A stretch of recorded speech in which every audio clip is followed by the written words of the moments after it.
Amiga, estou cheinha de trabalho. E tu? Eu vou ter um dia santo. Só tenho de reunir com a quinta. E com o catering, o fotógrafo, o videógrafo, os músicos, a florista, a pousada, a celebrante, a designer, a cake designer, o animador, os padrinhos, a maquilhadora, a cabeleireira, a decoradora e os noivos, claro. Depois, tenho a tarde livre. Eish, e como é que vais conseguir fazer isso tudo? Então, quem pode, pode. Com a Vodafone Business, o seu negócio pode tudo. Descubra as soluções smart de colaboração e torne a sua empresa mais produtiva. Together we can. Vodafone Business. Esta é a história do dia da Rádio Observador. O que ainda falta saber sobre o caso Spinum Viva?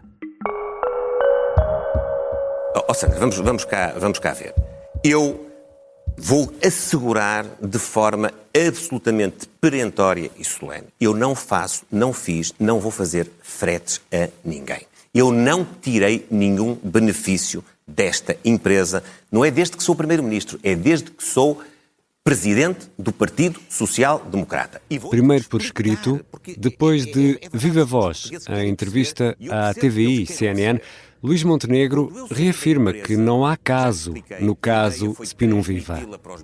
O Primeiro-Ministro está debaixo de fogo há praticamente um mês, um processo que tem vindo em crescendo e pode mesmo levar a eleições antecipadas em maio. Ao início da noite desta segunda-feira, foram conhecidas as respostas de Montenegro ao Bloco de Esquerda e ao Chega. Há ainda pontas soltas? Há ainda esclarecimentos a dar? E quais? É sobre isto, em dia de moção de confiança, que vou conversar com o editor adjunto de política do Observador, Miguel Santos Carrapatoso. Eu sou o Ricardo Conceição e esta é a história do dia, de terça-feira, 11 de março. Bem-vindo, Miguel. Olá, Ricardo. Miguel, o Primeiro-Ministro enviou a resposta a 24 perguntas nesta segunda-feira, já era de noite. Que respostas são estas e já agora que perguntas também são estas? Bom, é preciso enquadrar a questão nestes termos. Estas perguntas foram colocadas formalmente, portanto foram enviadas para o Parlamento pelo Bloco de Esquerda e pelo Chega. Algumas delas são repetidas, naturalmente, porque cada partido escolheu-as. Coincidem, melhor dizendo, e portanto este número que estamos agora a mencionar, as tais 24 perguntas, não são exatamente 24 perguntas e não tem necessariamente a ver com aquelas 38 perguntas que o Partido Socialista disse existirem e a que faltavam respostas. Só para situar as pessoas, são perguntas formalmente colocadas pelo Bloco de Esquerda e pelo Chega ao abrigo do regimento parlamentar.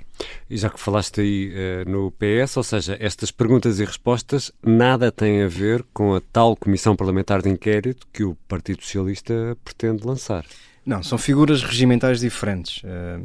Uma coisa tem que ver com perguntas enviadas ao Primeiro-Ministro, que é uma prerrogativa de qualquer partido, e outra coisa é a Comissão Parlamentar de Inquérito que o Partido Socialista quer impor, porque falo de forma protestativa, e que terá, obviamente, o objetivo de responder a algumas das perguntas que agora são colocadas, mas que terá necessariamente um objeto e um alcance superior.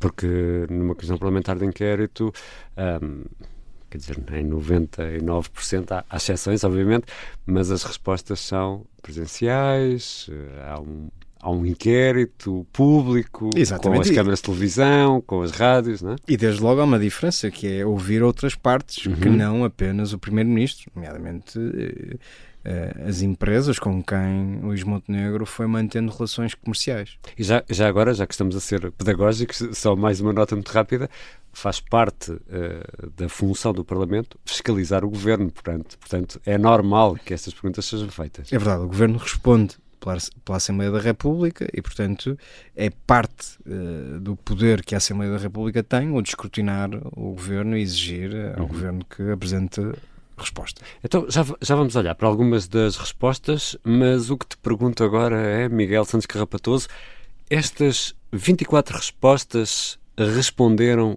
a todas as perguntas que ainda temos sobre este caso? Não.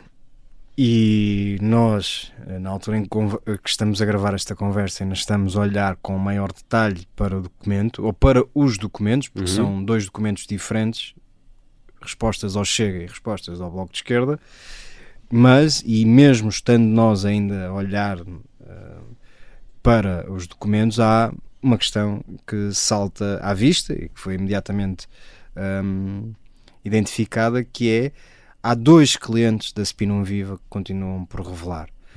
Só para contextualizar e situar as pessoas, a Spinum Viva revelou a identidade daqueles clientes que Luís Montenegro considerou serem âncora da empresa, ou seja, que ainda mantém uma relação com a Spinum Viva. Permanentes, podemos dizer assim. Exatamente. Esses clientes foram revelados pela própria Spinum Viva, no caso pelo filho do primeiro-ministro Hugo Montenegro, que é agora sócio-gerente dessa empresa, mas há outras empresas, há outros clientes que nunca tinham sido revelados e foram sendo revelados a conta-gotas. Em primeiro, o grupo Cofina, atualmente a Média Livre, que detém o Correio da Manhã. Nesse caso até foi Luís Montenegro que revelou, nas primeiras respostas que deu sobre o caso. Depois há um segundo cliente que foi revelado por nós, Observador, que é a Joaquim Barros Rodrigues, uma gasolineira com sede em Braga, que foi responsável por metade da faturação da Spinum Viva em 2022. Foi um grande cliente que, entretanto, o serviço foi prestado e deixou de ter contrato ou deixou de precisar da Spinum Viva para prestação de serviços. Portanto, faltam 2. Há 2 clientes, destes clientes que foram pontuais e que já não mantêm uma relação comercial com a Spinum Viva, que ainda não conhecemos. Sabemos pela descrição que Luís Montenegro fez no Parlamento, quando se discutiu a primeira moção de censura, que é uma fábrica de equipamentos industriais, e aqui estou a citar o Primeiro-Ministro, e é também uma empresa de transporte de mercadorias. Para sistematizar, os clientes que hoje são conhecidos, portanto, todos aqueles que a Spinum Viva revelou, mas também a Cofina, que foi revelada por Luís Montenegro, e a Joaquim Barros Rodrigues, que foi revelada pelo Observador, todos estes clientes foram responsáveis por 86% da faturação da empresa. Precisamos saber, ou fica por saber, que clientes é que foram responsáveis pelos restantes 14% da faturação da empresa. Mas o Primeiro-Ministro é perguntado diretamente quais são os clientes, não é? É verdade, e escuda-se, mais uma vez, no dever de sigilo profissional. Luís Montenegro tem exortado os clientes que mantiveram relações comerciais com a Spinum Viva a revelarem-se, a darem a cara, enfim.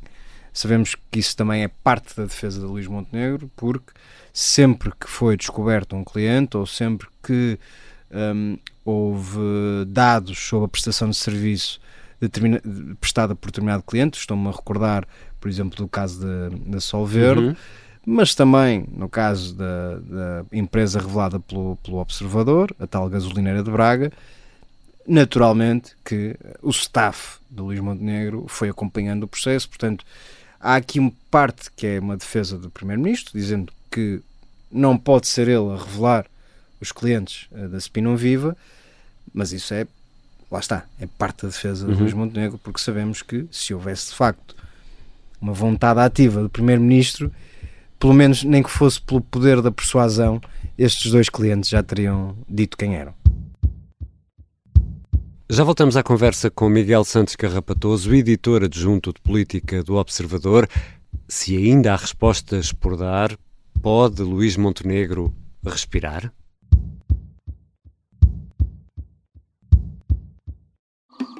Sente-se seguro aqui dentro. Eu, se quisesse, tinha chegado aqui, matava ou ia-me embora, ninguém dava por aí. Esta é a história de Jorge Jardim, o agente secreto que parecia um simples homem de negócios, mas liderou missões perigosas em todo o mundo, tentou criar um país e foi pai de um clã de mulheres aventureiras. Filho, isto nunca podes dizer a ninguém. Isto é absolutamente confidencial. O Misterioso Engenheiro Jardim é uma série para ouvir em 6 episódios e faz parte dos Podcast Plus do Observador. É narrada por mim, Lourenço Ortigão, e tem banda sonora original dos HMB. Estreia a 18 de março. Os Podcast Plus do Observador têm o apoio da Kia. Amiga, estou cheinha de trabalho. E tu? Eu vou ter um dia santo. Só tenho de reunir com a quinta. E com o catering, o fotógrafo, o videógrafo, os músicos, a florista, a pousada, a celebrante, a designer, a cake designer, o animador, os padrinhos, a maquilhadora, a cabeleireira, a decoradora e os noivos, claro. Depois, tenho a tarde livre. Eish, e como é que vais conseguir fazer isso tudo? Então, quem pode, pode. Com a Vodafone Business, o seu negócio pode tudo. Descubra as soluções smart de colaboração e torne a sua empresa mais produtiva. Together we can. Vodafone Business. Estamos de regresso à conversa com Miguel Santos Carrapatoso, editor adjunto de política do Observador. Miguel, vamos olhar para algumas das respostas dadas por Luís Montenegro ao Chega e ao Bloco de Esquerda, em que, isto é essencial também para este caso, para o que está aqui em causa, em que nega a hipótese de favorecer alguém ou ele próprio sair favorecido. Bom, não seria de esperar que dissesse alguma coisa de... Senão teríamos uma grande caixa. diferente.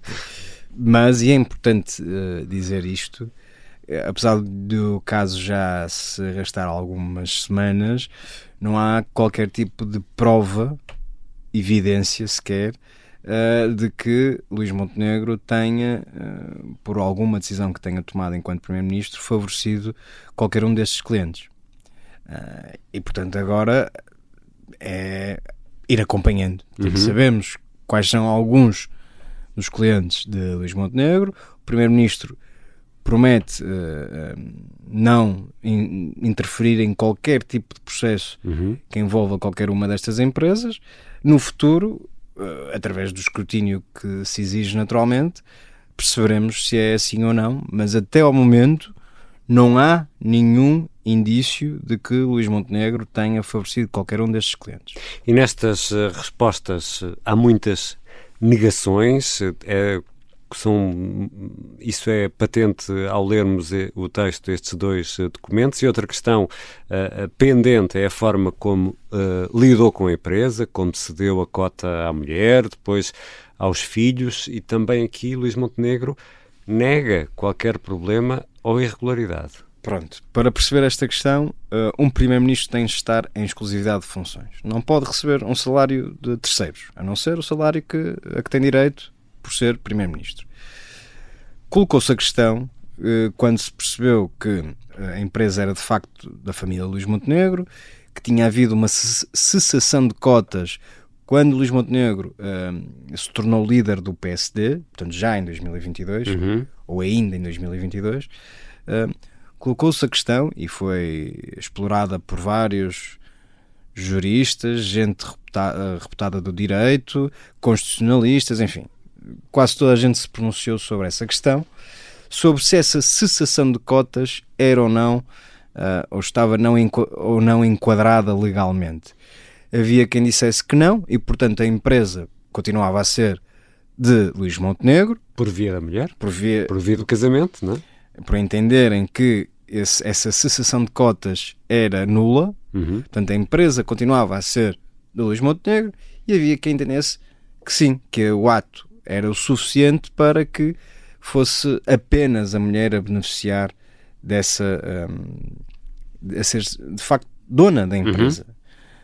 Luís Montenegro usa um argumento que tem sido usado por outros juristas, e Luís Montenegro é um jurista, que tem que ver com a sobreposição do Código das Sociedades Comerciais, de determinados artigos, que não vale a pena, creio, explicarmos exaustivamente, mas a sobreposição de determinados artigos do Código das Sociedades Comerciais sobre o Código Civil. E diz, alega Luís Montenegro, que não restam dúvidas, aquela cessação de cotas foi conforme a lei. Insisto mais uma vez de que nem toda a gente pensa desta forma, e há gente que, por outro lado, concorda em toda a linha com Luís Montenegro. Ou seja, deixa-me pôr as coisas assim do ponto de vista muito formal. Portanto, o que é da mulher é da mulher, o que é dele é dele. Isto é o entendimento de Luís Montenegro. O outro entendimento é que o que é da mulher também é dele, e o que é dele também é da mulher, porque são casados com comunhão de adquiridos, como de resto a maioria dos casamentos por cá. Acrescento só outro aspecto importante. Entretanto, depois de toda esta discussão, a própria mulher de Luís Montenegro afastou-se da empresa e entregou a gerência aos filhos. Portanto, houve uma série de acontecimentos que levaram que uma empresa que era detida por Luís Montenegro, mulher e 2 filhos, passasse a ser só pela mulher e 2 filhos logo em 2022 e agora pertence apenas aos filhos. E em relação às suspeitas de procuradoria ilícita, e aqui vamos ter que falar um pouco de jurídico, de linguagem jurídica, havia suspeitas de procuradoria ilícita, ou seja, de que a empresa estaria a praticar atos que são exclusivos de advogados, por exemplo. O que seria ilegal. E essa, aliás, essa possibilidade, essa suspeita está a ser investigada pela Ordem dos Advogados e, portanto, pode representar de facto um cometimento de um ato ilícito. E o que diz Montenegro? Luís Montenegro diz muito simplesmente que não foram praticados quaisquer atos próprios de advogados ou solicitadores. Portanto, afasta essa suspeita. Lá está, mais uma vez agora teríamos de passar a pente fino tudo o que a empresa de facto fez para perceber se é assim ou não. Isto é a resposta de Luís Montenegro. Porque a empresa, no fundo, também fez, e isto oficialmente, de intermediário, por exemplo, por questões de proteção de dados, é parte do negócio, não é? Sim, é parte do objeto social da empresa, embora haja depois algumas diferenças entre o que é exercer advocacia, o que é ser um consultor, o que é prestar um serviço muito específico, o que é ser assessor jurídico, enfim, para não desenvolvermos muito o tema, a resposta de Luís Montenegro é: nós não fizemos nada que seja só uma competência dos advogados. Mas, Miguel, estas respostas que saem em menos de 24 horas da discussão e votação da moção de confiança, saíram nesta segunda-feira, ao início da noite, tudo isto não sai tarde demais? O timing das respostas não pode deixar de ser visto como uma provocação. Porque estas perguntas foram feitas há muito tempo. Não só do ponto de vista formal, como do ponto de vista informal, ou melhor dizendo. Foram colocadas pela comunicação social, por exemplo. Está quase um mês, não é? Foram enviadas por e-mail ao gabinete de comunicação do Primeiro-Ministro. Publicamente foram sendo repetidas pelos vários agentes, desde os partidos da oposição até outros elementos da comunicação social, e portanto Luís Montenegro podia ter tido outro cuidado em responder atempadamente a estas perguntas. Respondê-las na véspera de um debate que pode conduzir à queda do governo é uma forma também de condicionar o Partido Socialista. Podemos antecipar que o debate de hoje será muito marcado pela troca de acusações entre o Governo e o Partido Socialista, sendo que Luís Montenegro vai dizer, repetidamente, aposta minha, os senhores não estão satisfeitos com as respostas que eu dou, porque nunca estarão satisfeitos, porque querem desgastar o Governo, querem atirar o país para a lama, usando uma expressão do próprio Luís Montenegro, e, portanto, o que os senhores querem, os senhores do Partido Socialista, é provocar eleições. Por muitas respostas que eu dê, os senhores querem, de facto, eleições. Obviamente, o Partido Socialista e os outros partidos da oposição farão o seu trabalho e dirão que o Luís Montenegro não respondeu de forma totalmente cabal às perguntas que ainda existem e que está, de alguma forma, a tentar condicionar o Parlamento e a tentar condicionar o debate da moção de confiança e, já agora, todo o debate que se vai seguir na campanha para as eleições legislativas. Exato, já está toda a gente a fazer contas e Luís Montenegro estará aqui, Miguel Santos Carrapatoso, a tentar sobreviver a este caso, ou acha que vai sair daqui ainda mais forte e que vai conseguir um bom resultado nas eventuais eleições de maio? Eu acho que Luís Montenegro e os seus conselheiros mais próximos acreditam de facto que é possível não só vencer as próximas eleições legislativas, como sair reforçado em relação às anteriores. Isto parte de uma experiência comum que tem que ver com a vitória de Aníbal Cavaco Silva em 1987, que depois de ter sido roubado no Parlamento conseguiu tão ambicionada maioria absoluta. Há muito que dizemos que é o sonho de Luís Montenegro reeditar a experiência de Cavaco Silva. Há duas diferenças. Cavaco Silva foi derrubado por uma moção de censura, Luís Montenegro apresenta uma moção de confiança. São coisas diferentes. Cavaco Silva caiu como caiu, mas não existia qualquer tipo de suspeita sobre a sua conduta política e ética. Luís Montenegro sabemos que não é assim. Portanto, esta experiência de Cavaco Silva é muito diferente daquela que Luís Montenegro pode ter. As circunstâncias são muito diferentes. E o país é outro, não é? Além disso, o país não é o país de 1980.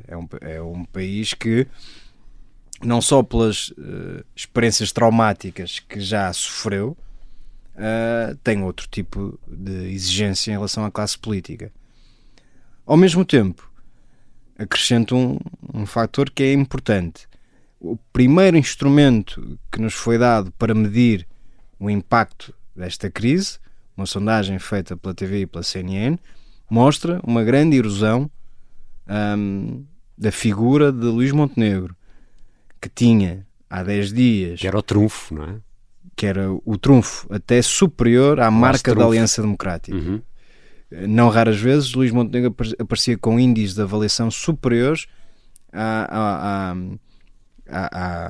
potencial eleitoral da AD, portanto ao resultado, à intenção de voto na AD. Isso era o trunfo deste governo. Há 10 dias, segundo esta sondagem da TV e da CNN, Luís Montenegro tinha avaliações positivas na ordem dos 14 pontos, portanto a diferença entre as avaliações positivas e as avaliações negativas. Agora essa avaliação é de apenas 1 ponto positivo. Houve uma grande erosão na primeira sondagem feita depois do início desta crise. Luís Montenegro passou de uma avaliação positiva, ou uma diferença de avaliações de 14 pontos percentuais de avaliação positiva para 1 ponto percentual.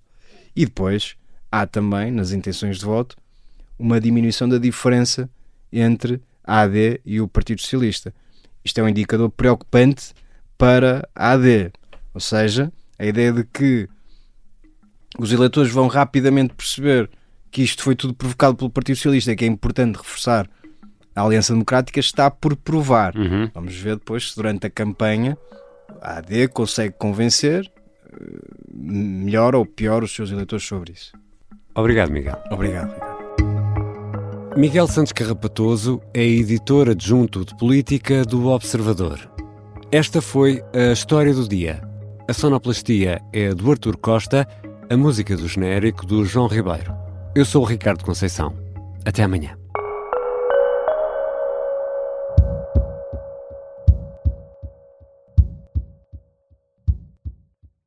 Amiga, estou cheinha de trabalho. E tu? Eu vou ter um dia santo. Só tenho de reunir com a quinta.